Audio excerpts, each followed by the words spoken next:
లాఠీ చార్జీలో మీరు గాయపడారు. మీకు అవసరం ఇప్పుడు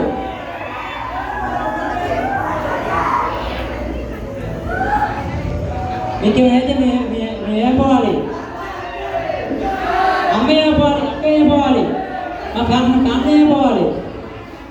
దేశం బుద్ధిని నాన్న, దేశానికి విశ్వాసం లేదు, దేశానికి అసలు ఏమి లేదు, నమ్మకం లేదు, దేశానికి నమ్మకం నాన్న. మీరు దేశానికి చేసిన సేవ ఇంకా చాలు అంటే ఉండింది చాలు నాన్న. అమ్మని చూడు, అక్కడ అక్కడ మీకు అయితే మేము ఏమన్నా మీరు ఉన్నారంటే కదా మేము డైరెక్ట్ మీరు ఏంటంటే మేము ఊహించుకోలేక అర్థం చేసుకోండి. దేశానికి మేము చేసిన సేవ చాలా మనకి వద్దు. దేశంలో ఎంతోమంది రోడ్ల వారికి లేదా ఆలోచన మనకి ఎందుకు, మన ఇంట్లో ఎందుకు, మన అవసరం ఆలోచించున్నాను. అమ్మని చూడున్నాను,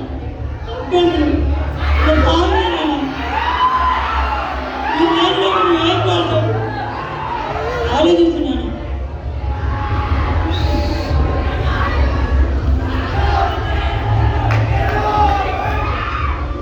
దేశానికి మీరు ఎన్నో సేవలు సహాయం చేశారు. వాటన్నింటినీ గుర్తించి ఆ ప్రభుత్వం మీకు ఎన్నో సత్కారాలు, సన్మానాలు, అవార్డులు, రివార్డులు ఇచ్చారు. దేశానికి గర్వించదగ్గ పనులు మీరు చేశారు. కానీ మీకు ఇప్పుడు సమయం రెస్ట్ తీసుకోవాల్సింది ఆసన్నమైంది. ఇటువంటి కార్యక్రమాలలో మీరు పాల్గొని మా గురించి ఆలోచించకుండా కుటుంబం, ఈ పిల్లలు, మనవళ్ళు, మనవరాళ్ళు ఏమైపోతారు? దేశానికి గర్వించే పనులు చేశారు మీరు. మీకు ఎన్నో రివార్డులు వచ్చాయి. ఆ అవార్డును పురస్కరించుకొని ప్రభుత్వం మీకు చాలా బిరుదులు ఇచ్చారు. ఇక చాలు, ఇక ఆపండి. దయచేసి మీ కుటుంబం, ఇల్లు, పిల్లలు వీటి మీద మీరు ధ్యానం పెట్టి దయచేసి మమ్మల్ని చూడండి. దయచేసి ఇటువంటి పనులు ఆపండి. మమ్మల్ని గుర్తించండి, మమ్మల్ని చూసుకోండి. మీరు ఇటువంటి పనులు చేస్తే మేము ఏమైపోవాలి? మీరు మాకు స్ఫూర్తిదాయకం. మీ వలన మేము ఎన్నో నేర్చుకున్నాము, ఎన్నో నడవడికలు నేర్చుకున్నాము, ఎన్నో కార్యక్రమాలలో ధైర్యంగా పాల్గొంచాము. ఇప్పుడు మీరు ఏమన్నా అయితే మేము భరించలేము.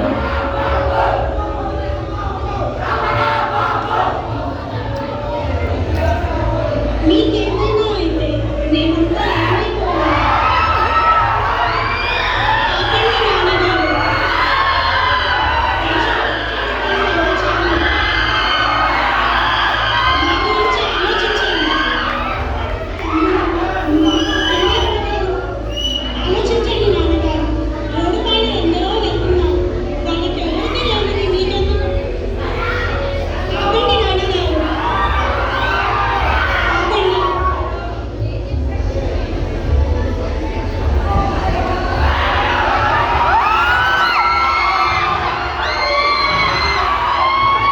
రోడ్డు మీద కొన్ని వేల మంది ఉన్నారు.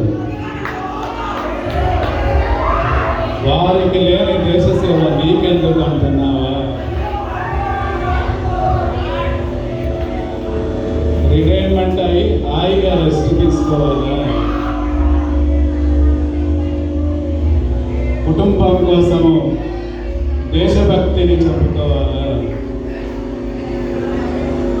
దేహానికి రిటైర్మెంట్ ఉంటుందిరా, దేశభక్తికి కాదురా. అపాయం అంటే భయపడే వారికి నా అనే భావన ఉంటుంది, కానీ ఈ సిపాయికి లేదురా.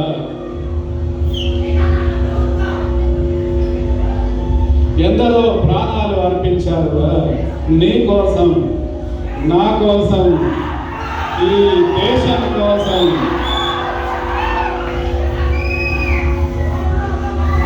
ఎందరో త్యాగాలు చేసి మనకు స్వతంత్రాన్ని సముపార్జించారు.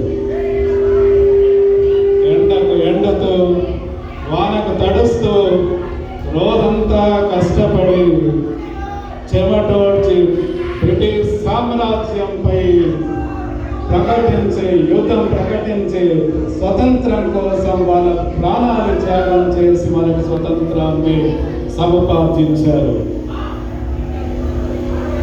అలా సంపాదించుకున్న స్వతంత్రాన్ని నేడు ఈనాడు కొంతమంది స్వతంత్రం అంటే అర్థం తెలియని, స్పెల్లింగ్ లేరాని స్వార్థపరులు దేశం వెళుతున్నారు. స్వరాజ్యాన్ని వాళ్ళు స్వార్థం కోసం ఉపయోగించుకొని అరాచకాలు సృష్టిస్తూ దోపిడీలు చేస్తున్నారుగా. చూస్తూ ఊరుకోమంటారా? దేశం కోసం సత్యాగ్రహం చేయడానికి మరో గాంధీ పుట్టాడుగా. చూడు ఆ మహనీయుల చిత్రపటాలు చూడరా. వాటిని ఇంట్లో పెట్టింది అలంకరణ కోసం కాదుగా, గుండెకు గుర్తు చేయడానికి, ఆత్మను అననిత్యము నడిపించడానికి.